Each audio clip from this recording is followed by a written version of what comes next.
حكايتنا اليوم عن قلعة قايتباي أو جولتنا اليوم في قلعة قايتباي التي أنشئت سنة 882 هجرية 1477 ميلادية. من هو السلطان قايتباي الذي أنشأ القلعة؟ هو السلطان الملك الأشرف أبو النصر سيف الدين قايتباي الظاهري الذي قدم إلى مصر ولم يتجاوز 20 من عمره، فاشتراه الملك الأشرف بروزباي وظل في حاشيته حتى توفي، ثم اشتراه السلطان جمقط وظل يتقلد المناصب حتى وصل في عهد السلطان قمر بيغا إلى وظيفة أتابك العساكر، فلما خلع السلطان قمر بيغا تولى بدلا منه قايتباي الذي لقب بالملك الأشرف، وذلك في يوم الاثنين 26 رجب سنة 872 هجرية 1468 ميلادية. وكان السلطان قايتباي محبا للفنون ومغرما بالعمارة، حتى إنه كان يتخذ شهادة للعنائر كوظيفة من وظائف الدولة، ومن أشهر هؤلاء جمتقة الإسحاق التي شيدها هذه القلعة. وينسب هذه القلعة طبعا قلعة قايتباي إلى السلطان قايتباي الذي انشأ في مصر كما انشأ قلعة أخرى في رشيد. تعتبر قلعة قايتباي بالإسكندرية من أهم القلاع والحصون الدفاعية عن ساحل البحر المتوسط. قد أقيمت هذه القلعة في مكان منار الإسكندرية القديم عند الطرف الشرقي لجزيرة فارس ذات الموقع الهام على مدخل الميناء الشرقي، وذلك بعد أن تهدم فنار الإسكندرية القديم في زلزال 702 هجرية أيام السلطان ناصر محمد ابن كلاون الذي أمر بترميمه، إلا أنه لم يصمد إلا لبعض سنوات حتى تهدمت أجزاء سنة 777 هجرية 1375 ميلادية. وفي عام 1477 زار السلطان قايتباي مدينة اسكندرية وذهب إلى مكان المنار وأمر أن يبني عليه برج عرف فيما بعد بقلعة قايتباي.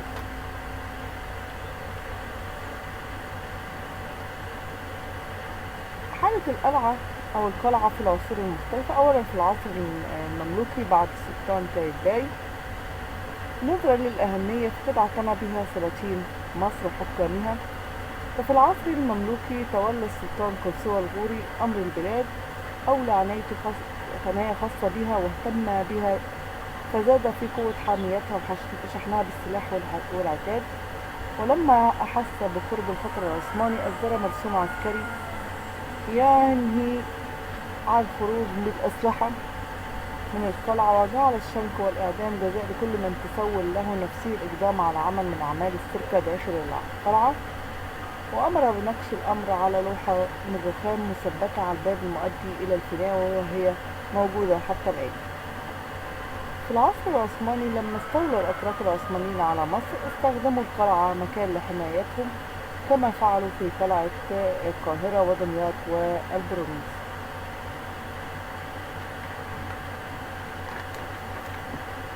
أيام الحملة الفرنسية القلعة كانت محتفظة بشكلها وعمارتها حتى استعلى الفرنسيين على اسكندرية 1792، فسقطت القلعة في أيديهم نتيجة لضعف حميتها. أما في عصر محمد علي لما استقر الأمر في مصر محمد علي عم تحسين البلاد فجدد القلاع والحصون وأمر ببناء عدد من القلاع الجديدة، وحدث قلعة قايتباي باهتمامه فجدد مبانيها المتصدعة وأعادتها إلى حالتها الأولى.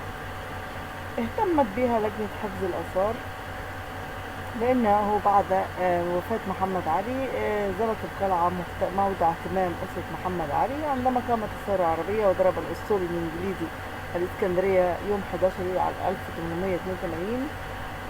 كثير من القلاع أصيبت حصونها وحدث تدمير شامل وتصدع بالغ بالقلعة، وظلت القلعة مهدمة حتى عنيت بها لجنة حفظ الآثار العربية سنة 1904. تخطيط القلعة. أقيمت القلعة على مساحة 17 فدان و55 17 متر و55 من عشرة، وهي تتكون من صحن مكشوف و34 حاصل. طبعا الحواصل كلها شبه بعض، عبارة عن شكل مستطيل، لها مدخل يفتح على الفناء. المدخل عبارة عن فتحة مستطيلة لها عقد نصف دائري، ولها باب مصراعي من الخشب، ولها تجاورهم نافذة للإضاءة أو نافذة مزغل، ومقابل لها فتحة مزغل تنظر على السور. أهم هذه القلعة البرج الرئيسي. البرج الرئيسي هو بناء ضخم مربع الشكل يتكون من 3 طوابق، يزيد ارتفاعا 17 متر وعرضه 30 متر، وهو مربع الشكل طول ضلعه 30 متر، وقد رؤى في تصميمه اتجاهه أضلاعه إلى الجهات الأصلية الأربعة، وهو مبني بالحجر الجيري الصلب والقطع الكبيرة.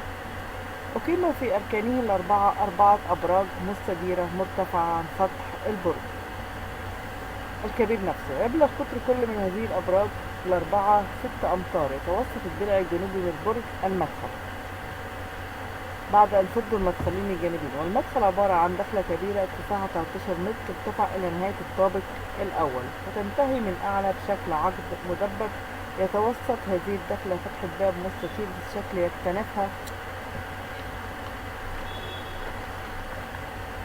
من الجانبين 3 قطع من الجرانيت الأحمر، دليل على إن الفنار كان موجود هنا. على جانبي الباب يوجد مصطبتين من حجر ارتفع كل منهم 80 سنتي. أما من الداخل فالبرج يتكون من 3 طوابق تختلف كل منها عن الأخرى اختلافا واضح في التخطيط والارتفاع. الطابق الأرضي يشغل معظمه المسجد وبعض الحجرات، ويوجد بها صهريج اللي هو القلعة خرزة التي تملك صهريج رئيسي للقلعة. الطابق الأول قلنا أهم حاجة بيشتمل على المسجد، والمسجد مبني على نظام المساجد المملوكية، أي أنه يتكون من صحن و4 أوامين.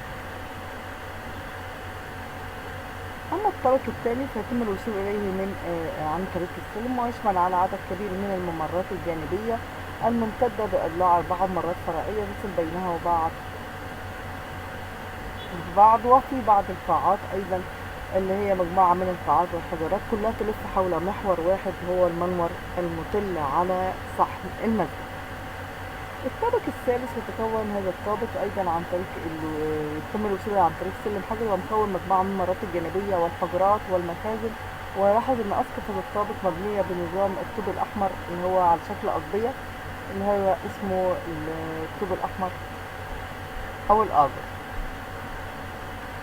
أما أسوار القلعة لتحسين القلعة وذات منها فتحتها بسورين كبيرين من حجر ضخم، وبنيت هذه الأسوار شكل يتفق مع المظهر الحربي. الأسوار الخارجية تحيط بالقلعة من الجهات الأربعة لحمايتها. وأما الأسوار اللي هي الداخلية فهي تحيط بالقلعة أيضا من الداخل، وذلك لحمايتها.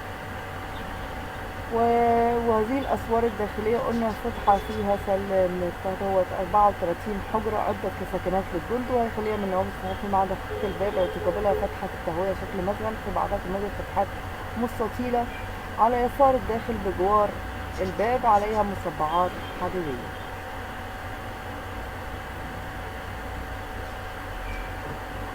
أما المدخل الأصلي للقلعة كان يوضع هذا الباب في الركن الجنوبي الغربي من السور، وهو عبارة عن فتحة باب مستطيلة ضيقة نسبيا محصورة بين برجين يستعملها الآن مدخل متحف الأحياء المائية. المأذنة يذكر ابن إياس كان يعلن مدخل البرج مأذنة من الطراز الشائع في عصر قايتباي، والقسم الأول منها كان مسمن خليه النوافذ ينتهي بشرفة قائمة على مقرنصات، يعلوه قسم ثاني مسمن ينتهي بشرفة ثالثة وتوجه بطابق ثالث، ويبدو من الرسوم والصور التي وصلت في هذا الطابق. الصهريج قلنا يوجد في القلعة صهريج مبني بالطوب الأحمر مغطي بطبقة من المناطق. الرنك يعلو مدخل رئيس البرج رنك أو شعار السلطان قايتباي. دي كانت جولتنا في قلعة قايتباي، وهي جولة بسيطة جدا نحاول التعرف على آثار اسكندرية المعروفة والمفتوحة للزيارة. إذا عجبتكم جولتنا دوس لايك وشير، وانتظرونا في جولات